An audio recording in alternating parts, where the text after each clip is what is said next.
ఇది కేవలం ఓ పెంపుడు జంతువు కాదు, ఇదో ఫ్యాషన్ స్టార్. పూర్తి వివరాలకు చదవండి రేపటి సాక్షి దినపత్రిక. తెలుగులో మార్కెట్ ఉండగానే తమిళం వైపు చూడాలి, అప్పుడే కెరియర్ ను బ్యాలెన్స్ చేయొచ్చు. ఇది శ్రీలీలకు సీనియర్ హీరోయిన్స్ నూరి పోసినట్లున్నారు. తెలుగులో బిజీగా ఉంటూనే ఇప్పుడు తమిళం వైపు చూస్తోంది ఈ టాలీవుడ్ సెన్సేషన్. లాస్ట్ ఇయర్ మొత్తం వరుసగా తెలుగు చిత్రాల్లో కనిపిస్తూ వచ్చింది శ్రీలీల. ఆ తరువాత సడన్ గా మాయమైంది. ప్రస్తుతం 3 పెద్ద చిత్రాల్లో నటిస్తోంది. అయినా సరే కోలీవుడ్ కు వెళతానంటోంది. గుంటూరు కారంలో మహేష్ కు జోడీగా నటించింది శ్రీలీల.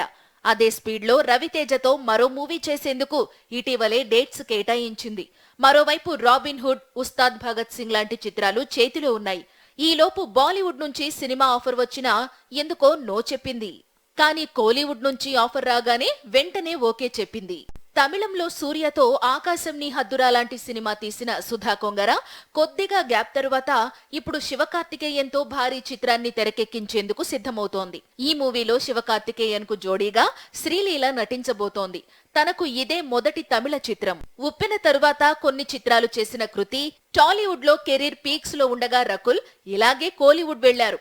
అక్కడే బిజీ అయ్యారు. మరి శ్రీలీల టాలీవుడ్ కోలీవుడ్ ను బ్యాలెన్స్ చేస్తూ వెళుతుందో లేక ఫ్యూచర్ లో అక్కడే సెటిల్ అవుతుందో అనేది కొద్ది రోజులు ఆగితే తెలుస్తుంది.